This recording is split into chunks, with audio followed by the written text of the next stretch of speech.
आज की इस वीडियो में हम पढ़ने वाले हैं द बोल पोएम। तो चलिए इसको स्टार्ट कर लेते हैं। एक बॉय है, एक लड़का है जिसकी जो बोल है ना वो गुम हो गई है और वो बहुत परेशान है। ठीक है, और जो बोल है वो इतनी महंगी भी नहीं आती और ना ही उसे खरीदना मुश्किल होता है। ठीक है, फिर वो लड़का दुखी क्यों है? अगर अब तुम इस पोएम को पढ़ो ये जानने के लिए कि पोइट क्या सोचता है लॉस के बारे में, कि उसने क्या खो दिया। ठीक है, और उस लड़के ने क्या सीखा उस लॉस को, मतलब लॉस से उसने क्या सीखा। ठीक है, उसने क्या एक्सपीरियंस किया, से स्टार्ट कर लेते हैं। तो उस लड़की की हालत अभी कैसी है जिसने अपनी बॉल खो दी। अब वो क्या करेगा? मैंने उसकी बॉल को खुद जाते हुए देखा है, खुशी खुशी बाउंस करते हुए स्ट्रीट के नीचे, और फिर वो ऐसे ही खुशी खुशी पानी में भी चली गई। ये बात कहने का कोई भी फ़ायदा नहीं है कि और भी बॉल्स हैं। ठीक है, क्यों नहीं है वो हम आगे जानेंगे। और वो जो लड़का था ना वो बहुत दुखी था, मतलब बिल्कुल एकदम से झटका लगा था उसे। ठीक है, वो स्ट्रेट खड़ा हुआ है, बिल्कुल पत्थर की तरह खड़ा हुआ है।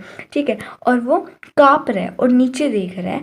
और वो मतलब देख रहा है कि जो उसके यंग डेज है ना वो सारे हार्बर में गए। मतलब हार्बर वो जगह होती है जहाँ पे शिप्स को बांधा जाता है। ठीक है, तो उसके सारे जो जो यंग डेज हैं, यंग डेज मतलब जो उस बॉल के साथ वो खेला होगा, जितनी भी उस बॉल के साथ उसकी मेमोरी बनी होंगी वो सारी पानी में चली गई।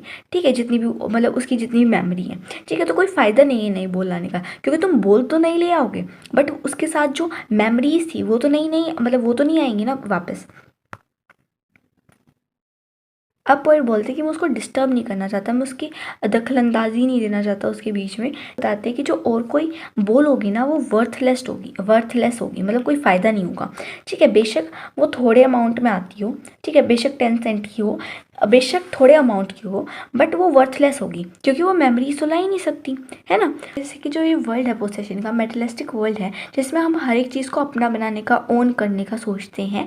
ठीक है, इस वर्ल्ड में उसने अपनी पहली रिस्पॉन्सिबिलिटी का एहसास करा, उसने समझा उसको कि उसे हर चीज़ का ध्यान रखना पड़ेगा वरना उसे दूर भी हो सकती है। ठीक है, अब बोल का मतलब यहाँ पे तुम संपत्ति समझ लो, रिलेशन समझ लो, या फिर कोई भी चीज़ समझ लो।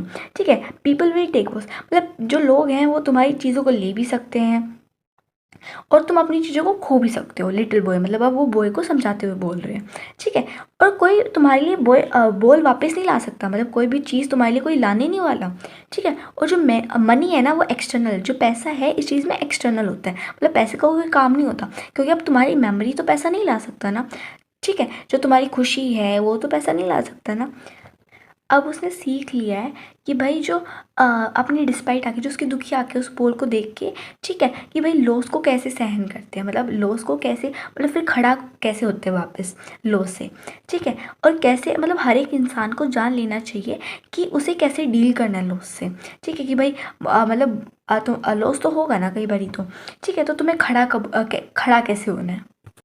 अब इस पूरी पोएम में हमने पढ़ा क्या है, जैसे कि एक बच्चे की बॉल खो जाती है, फिर वो अपसेट हो जाता है। ठीक है, फिर वो बॉल इतनी महंगी भी नहीं होती और फिर उसको ना ही खरीदना मुश्किल है। ठीक है, और मतलब इससे हम क्या समझते हैं लॉस का मतलब, तो लॉस का मतलब यही समझाना चाहता है पोइट हमें कि हमें किसी भी चीज़ को एक्सेप्ट करना चाहिए कि मतलब अगर हमारी लाइफ में बहुत सारी चीज़ें जो हमसे दूर जाएंगी भी और कुछ चीज़ें आएंगी भी हमारी ज़िंदगी में, और हमें उन्हें एक्सेप्ट करना पड़ेगा। हमें मतलब खड़ा होना पड़ेगा, हम हमेशा रोते नहीं रह सकते ना हर चीज़ के ऊपर, हमें अपनी रिस्पॉन्सिबिलिटीज़ का भी एहसास करना पड़ेगा। और जिस चीज़ को हम अपना समझते हैं ना वो भी हमसे दूर जा सकती है, क्योंकि कोई भी चीज़ हमारी होती ही नहीं है। ठीक है, क्योंकि देखो तुम किसी चीज़ को लेके आए ही नहीं हो ना, तुम किसी चीज़ को लेके जाओगे तो तुम्हारा तो कुछ भी नहीं है धरती पे। Thank you for watching this video, मिलते हैं नेक्स्ट वीडियो में, तब तक के लिए बाय बाय, टेक केयर।